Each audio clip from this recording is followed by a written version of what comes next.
Well, good morning. There's just a few of us meeting in the shop this morning because of the restrictions for the COVID-19. Last week, our church didn't publish anything. It would have been my turn to have the main teaching or the main message. But we were a little bit in limbo in the state of Missouri, trying to figure out restrictions placed by the governor.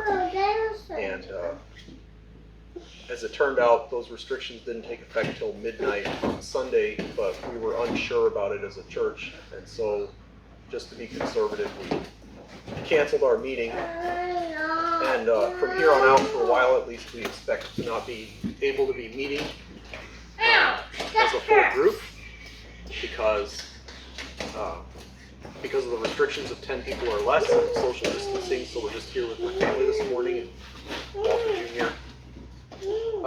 And the purpose of doing this is just to make sure that we're still putting some kind of a weekly teaching up so that people from the church here, brothers and sisters from the church, can access it, and also so that anybody who's in other locations who likes to listen to the teachings could maybe benefit from it as well. It's going to be a lot shorter today because there aren't brothers here to comment. Also, I just thought I might say that for accountability's sake, if anybody hears anything, please feel free to contact me directly to comment or leave comments below, and we'd be happy to respond. I'm always looking for correction and also whatever perspective you might be able to bring, because we don't have that today since we're meeting in such a small group. Anyway, maybe we should just stand and pray. Father, thank you for this day, and thank you for an opportunity to do this recording and have something to post online. I just pray, Father, that you would help this to be a message that would benefit some, and give them grace, Father, to give us all grace, Father, to learn from these things and press forward into your kingdom.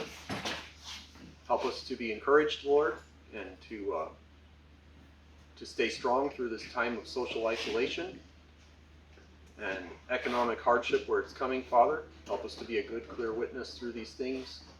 Give us strength and be with us through the trials. We love you, Father, and we're thankful for you. In Jesus' name we pray. Amen. Last time I spoke for a main message, I talked about forgiveness and the importance of forgiveness, how it has eternal consequences, and that hanging on to grudges are crippling problems, that they're not good for saints or anybody, that they handicap us from being able to work in the kingdom of God and work with each other, and we're pitting ourselves against the commands of Christ when we hold on to grudges.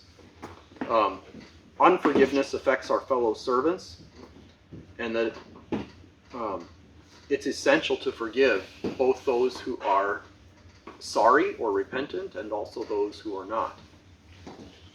This morning, I wanted to talk about the other side of forgiveness and build on some ideas that Buddy has been talking about. He talked about it in the opening last time, and I think he had mentioned it in some of the comments before. That's what I was hoping to do for part 2 of these messages. The other side of forgiveness being how to make an apology and how essential it is for us to make an apology when we've done something wrong. So this morning I think I'll start in Matthew chapter 5 and read verses 17 to 26, kind of as a base text. Think not that I am come to destroy the law or the prophets. I am not come to destroy, but to fulfill. For verily I say unto you, till heaven and earth pass, one jot or one tittle shall in no wise pass from the law, till all be fulfilled. Whosoever therefore shall break one of these least commandments, and shall teach men so, he shall be called the least in the kingdom of heaven. But whosoever shall do and teach them, the same shall be called great in the kingdom of heaven. For I say unto you, that except your righteousness shall exceed the righteousness of the scribes and Pharisees, ye shall in no case enter into the kingdom of heaven. Ye have heard that it was said by them of old time, Thou shalt not kill, and whosoever shall kill shall be in danger of the judgment. But I say unto you, that whosoever is angry with his brother without a cause shall be in danger of the judgment. And whosoever shall say to his brother, Raka, which is like saying empty head. Maybe it would be like saying stupid today. Whosoever shall say to his brother, Raka, shall be in danger of the council. But whosoever shall say, Thou fool,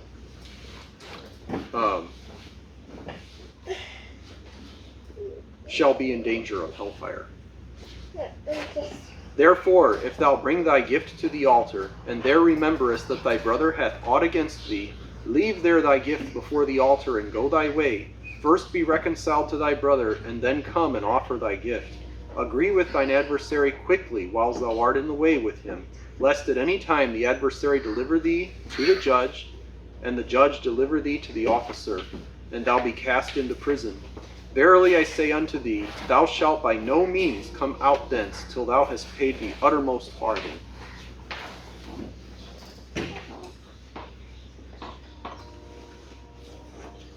In this passage here, Jesus kind of builds his case, leading up to verses 23 and 24. He tells us that anger with our brother is a serious offense with God,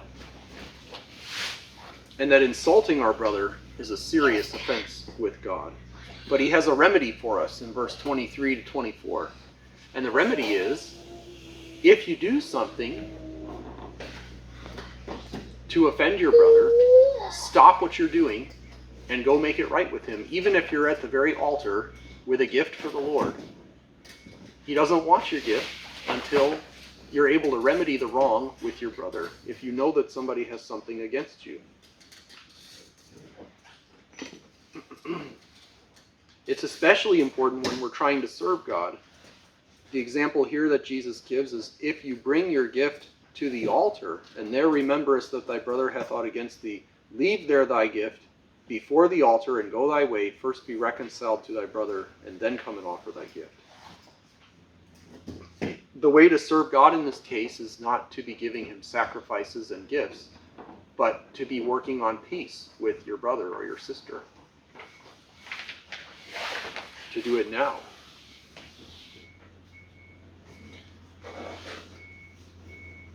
Our work is cut out for us in this area. There's a really foreboding picture given in Proverbs chapter 18, verse 19. And Solomon says, a brother offended is harder to be won than a strong city, and their contentions are like the bars of a castle. That's quite a picture. You can imagine somebody that you've offended, somebody whose feelings that you've hurt, sitting in a castle, and you've lost their trust. And they're not going to let the drawbridge down to that castle. They're not going to open up to you. It's, in a way, it's like a battle to be fought with peace. So it's up to a Christian to wage a warfare to assail this castle that our brother abides in, and to win him back. That's important.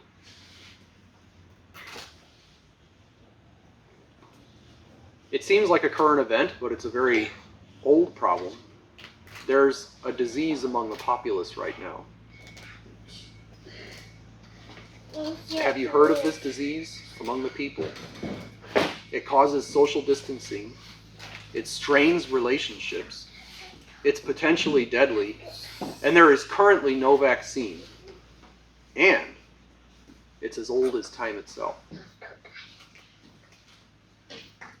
Unlike what you might be thinking, it is treatable and it's curable.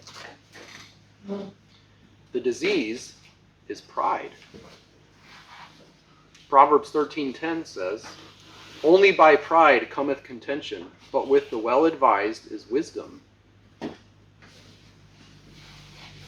All manner of our arguments and our disputes, disagreements, They are all born out of pride.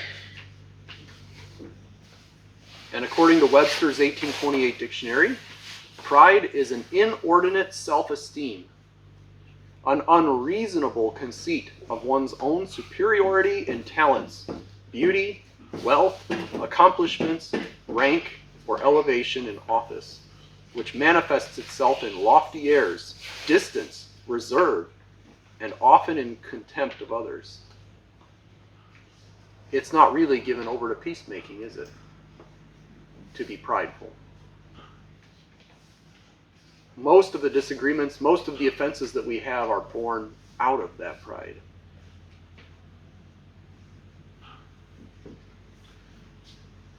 One symptom of this disease of pride, which runs rampant throughout societies over the world, is the inability to make an apology. You know, there are two ways to solve a dispute with somebody or an offense.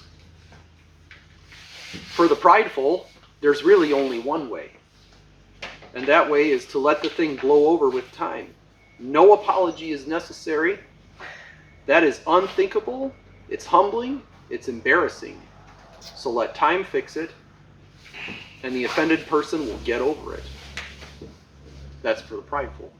Now the other way is to humble yourself, to own your wrong, and to unconditionally apologize with the intention to offend no more. It made me think a little bit about wounds. When somebody gets a deep wound or a deep cut, it can heal without proper care.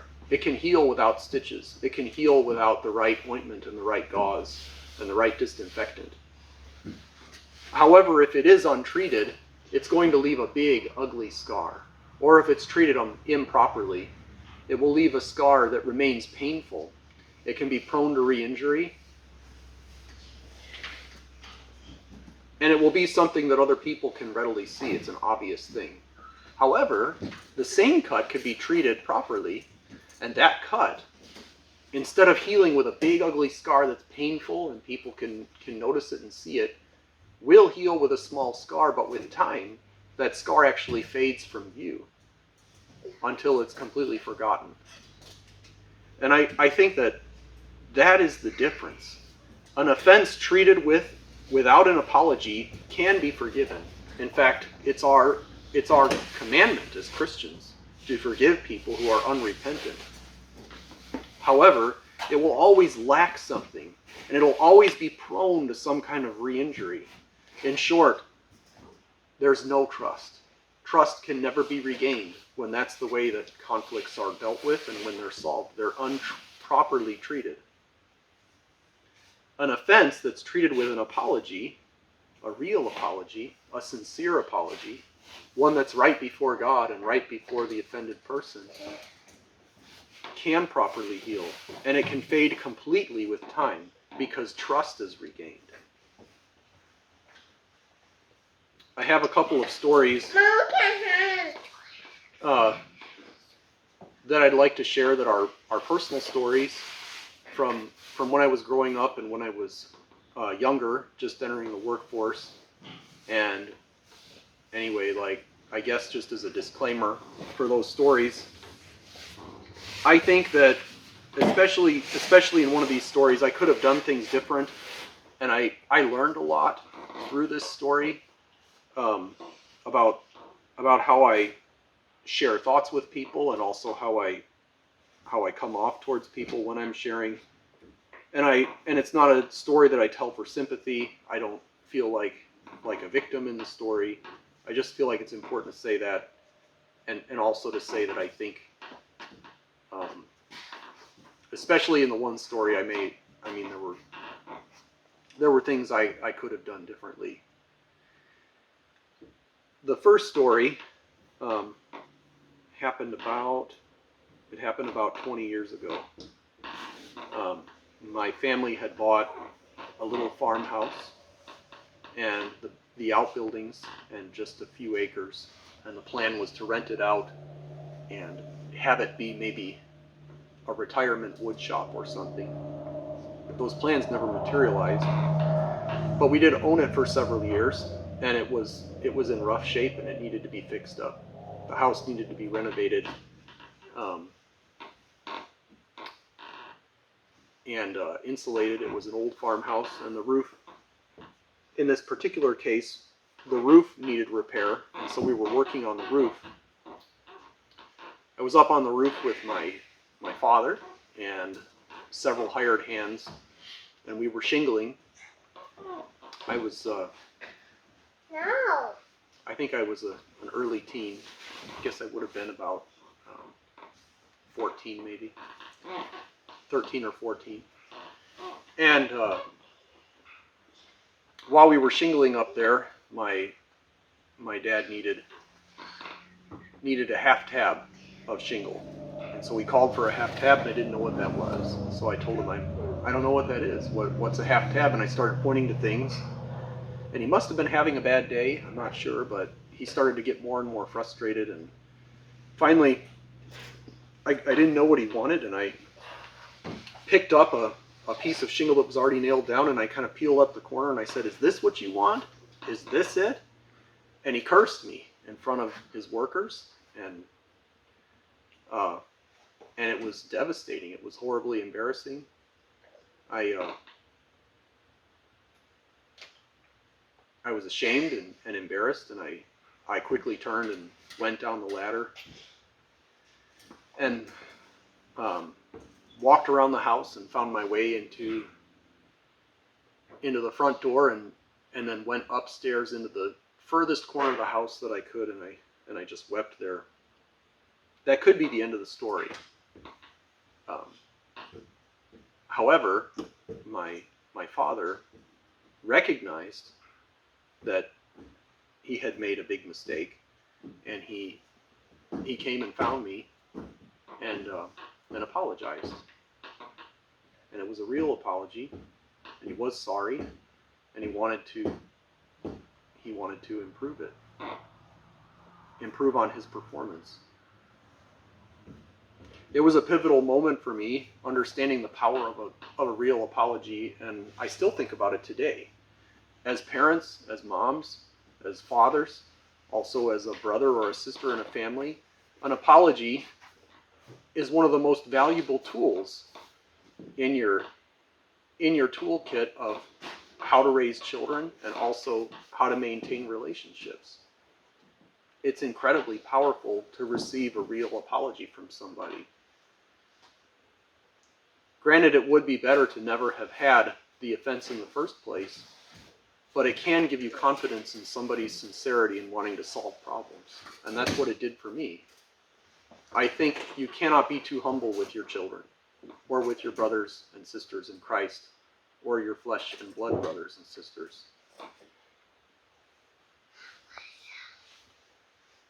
In the other story, I had just started flying.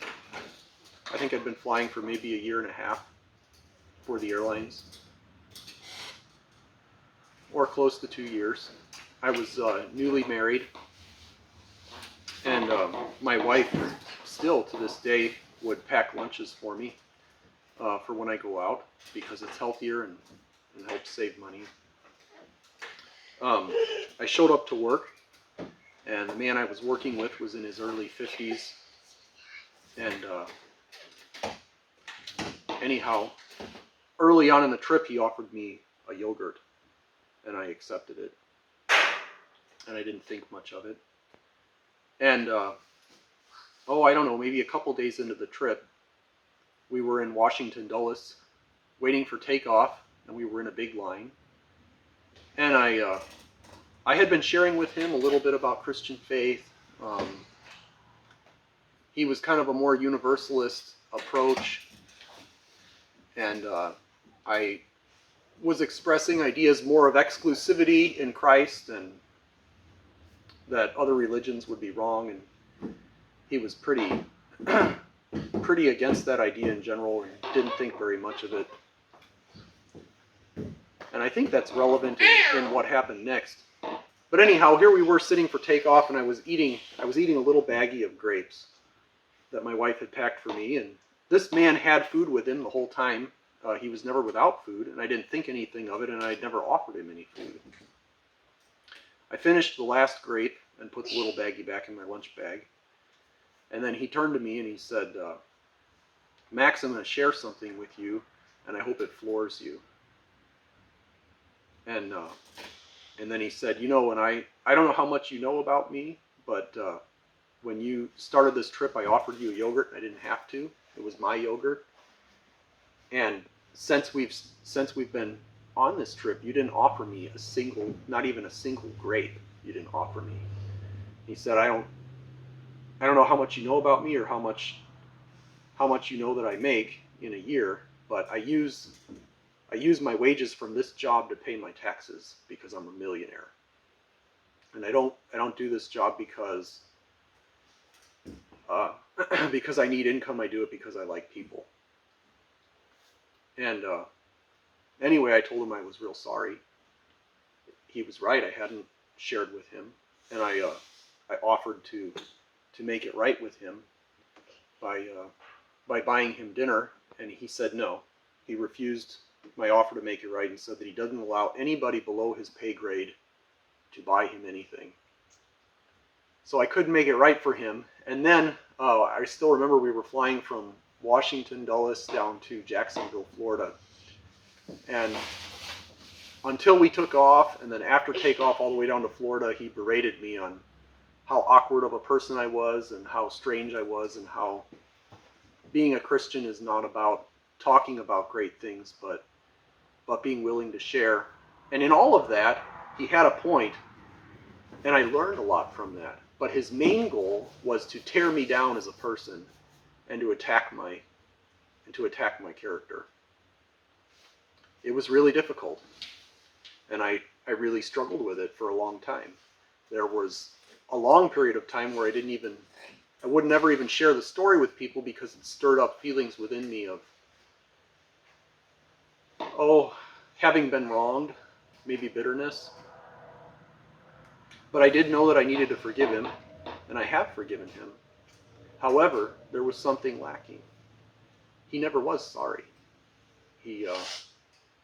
I think in his mind he had really done me a real favor. I did learn from him. But he never did again have my trust. I never could trust him. Because I knew that the things that he had to give were not free.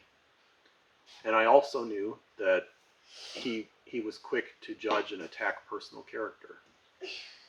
And that he was not repentant for those things. Again, I didn't share that story like as a victim or anything. I don't feel that way. It's just a contrast between somebody who wrongs you and offers a sincere apology and somebody who wrongs you and offers no apology, nor are they repentant. Both can result in forgiveness. However, making a sincere apology is the only one that can regain the trust of the person who's offended. So I wanted to talk a little bit about the elements of a real apology. When you're really sorry, what do you say to make it a real apology? And how do you go about doing it? A real apology, these are some of the things that Buddy was talking about, and I liked what he said, and I wanted to build on it a little bit. A real apology must, for starters, contain an admission of wrongdoing. What I did to you was wrong. It should say, or contain in it, I am sorry for that, or please forgive me for that. And it should be free of conditions. You cannot say, I'm sorry, but you did this that really hurt me. Or you can't in your mind say, I'm only sorry if you're willing to own up for what you did wrong in a situation. Those are not real apologies. We have to own our part completely and just be responsible for that and not bring into the apology what that other person has done to offend you or what you perceive has been done to offend you or what they could have done different. There may be a time for that, but an apology is not the time for it. In short, and I'm going to talk about it a little bit later, like The one thing that absolutely is a must in an apology, and it cannot be there, is pride. In order to give or issue a proper apology, you have to be humble. You have to humble yourself. It's one of the hardest things to do. If you cannot humble yourself, you are still grappling with pride. And both cannot exist at the same time. You have to either be prideful or you have to be humble. And if you're going to make an apology, you have to be humble. A prideful apology will not work.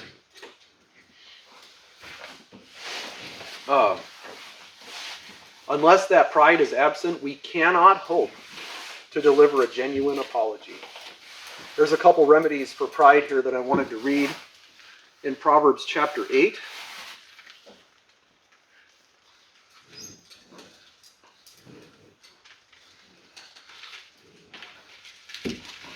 Verse 13.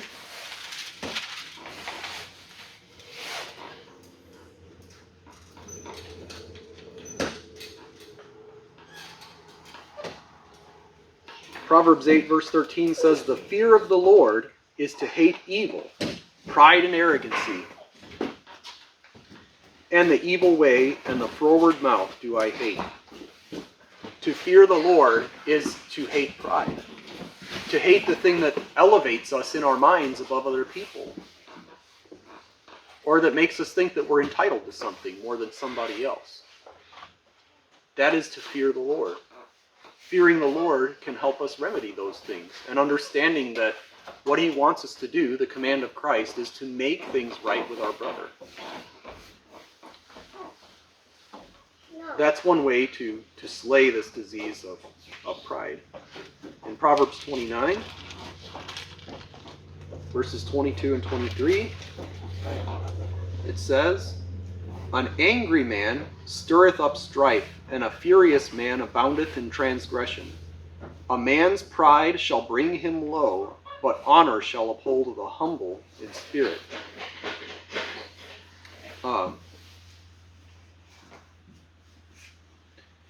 There's that contrast again. It says a man's pride shall bring him low, but honor shall uphold the humble in spirit. These two are at odds with each other. A man cannot be humble and proud at the same time.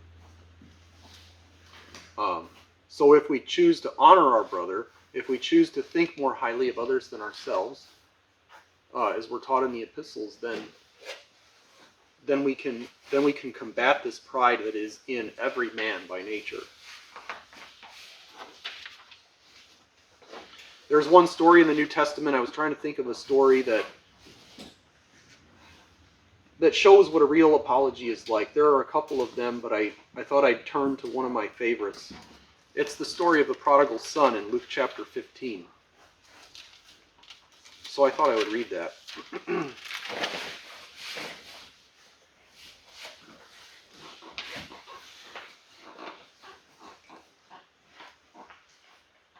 Verses 11 to 32. "And he said," talking of Jesus is the one that gave this parable, "a certain man had 2 sons. And the younger of them said to his father, Father, give me the portion of goods that falleth to me. And he divided unto them his living.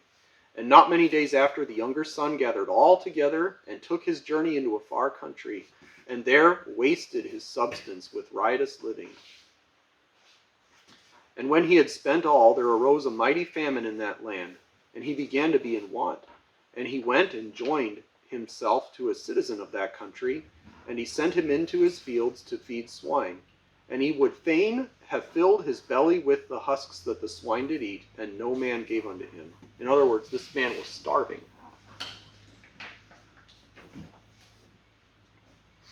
"And when he came to himself, he said, How many hired servants of my father's have bread enough and to spare, and I perish with hunger? I will arise and go to my father, and will say unto him, Father, I have sinned against heaven and before thee, and am no more worthy to be called thy son. Make me as one of thy hired servants. And he arose and came to his father. But when he was yet a great way off, his father saw him, and had compassion, and ran and fell on his neck and kissed him. And the son said unto him, Father, I have sinned against heaven and in thy sight, and am no more worthy to be called thy son.' But the father said to his servants, 'Bring forth the best robe, and put it on him, and put a ring on his hand, and shoes on his feet, and bring hither the fatted calf, and kill it, and let us eat and be merry.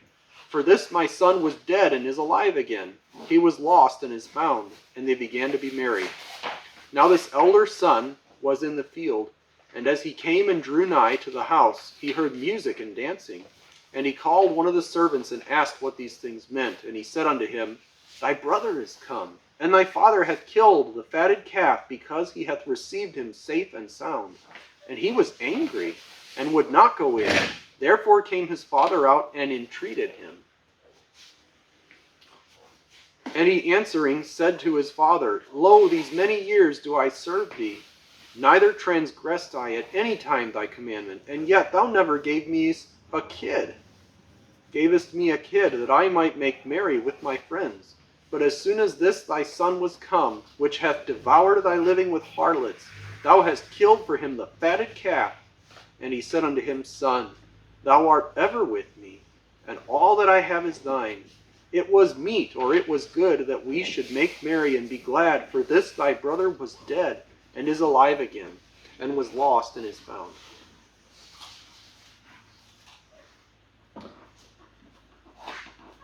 I think we understand the heart of the Father to be God. In this particular story, the apology of the prodigal son made easy the forgiveness of the Father. And in his apology to the Father, he was laying the groundwork for trust to be regained. While that was happening, the elder brother was pouting outside. I think it's fair to say that his pride was hurt. He'd been serving his father for all these years, and now this brother who had squandered his part of the inheritance and had brought hardship to the household and lived riotously was being given a hero's welcome home. He felt entitled. He'd never been given a party like that before. These attitudes that he was harboring and holding on to would make an apology on his part nearly impossible. I wanted to kind of wrap it up here. I was thinking recently about a birth. Whether it's the birth of a human, which is especially precious, or the birth of an animal, there's something almost sacred about it. It's something to behold. It's beautiful. It demands respect. And in contrast with that, I recently helped butcher a steer, and it was a large animal.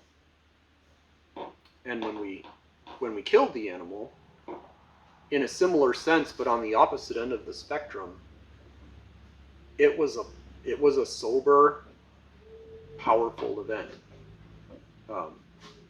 And it seemed to me that where we slaughtered this animal, while it was in its death throes, it held the attention of everybody in the room, everybody who was there, because of its gravity, because of how serious it was. Life was departing, and somehow it's universally recognized that is a very somber, sober thing. Relationships are the same way. People rejoice and are glad to be in the presence of a relationship restored. But a relationship in trouble gets the notice of everybody. And just like the death throes of a big animal, or even a small animal, anything that's dying demands the attention of everybody around, everybody who's able to see and hear what's happening. The same thing is true of a relationship that's on the rocks. It's a terrible thing to behold. And how much greater is that than the life of a game animal or an animal that we're slaughtering for food? There's so much more gravity there, and it affects people. It affects the people who are in the immediate orbit. Just like somebody who harbors a grudge in their heart and will not give forgiveness to somebody else. When we witness a rift between people and somebody is unwilling to let go of pride, they're unwilling to humble themselves, they're unwilling to own the wrong that they had, it demands the attention of all the people within the orbit. Everybody takes note. Pride is the main contributor to conflict or contention.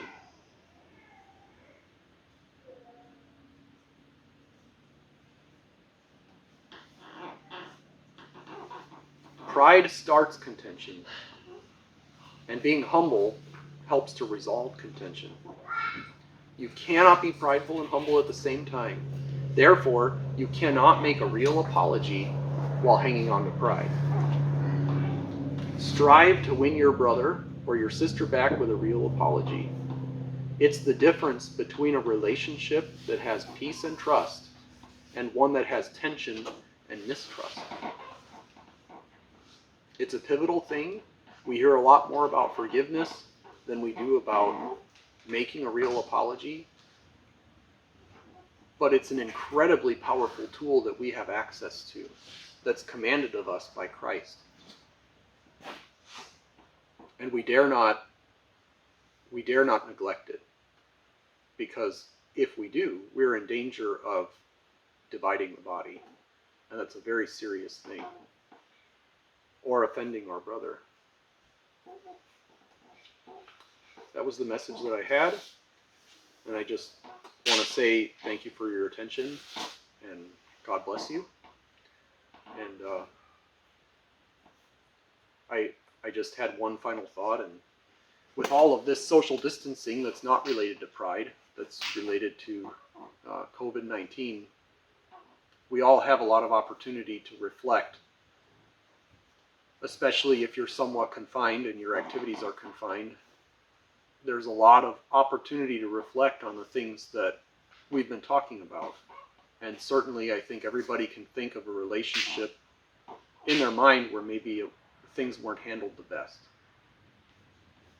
And so if you're in a reflective mood, I just invite you to consider with me what relationships maybe could have been better served by a timely and a genuine apology. God bless you. Take my life and let it be consecrated, Lord, to Thee. Take my hands and let them move at the impulse of Thy love, at the impulse of Thy love.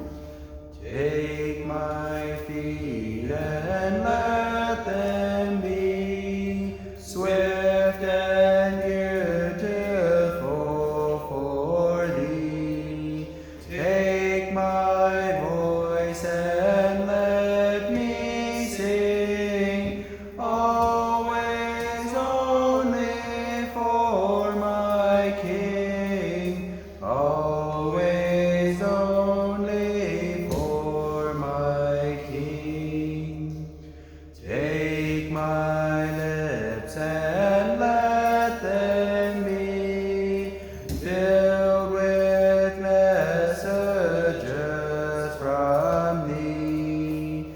Take my silver and my gold, not a mite would I withhold, not a mite would I withhold. Take my will and make it Thine, it shall be no longer mine. Take my heart, it is Thine own, it shall be Thy royal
tempest kind, the storm which drives us nearer home.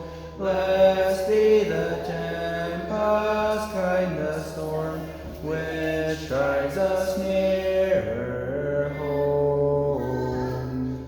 Soon shall our doubts and fears all yield to thy control. Thy tender mercies shall illumine the midnight of the soul. Thy tender mercies shall illumine the midnight of the soul. Teach us in every stage to make thy will our own, and when the joys of sense depart, to live by faith alone. And when the joys of sense depart, to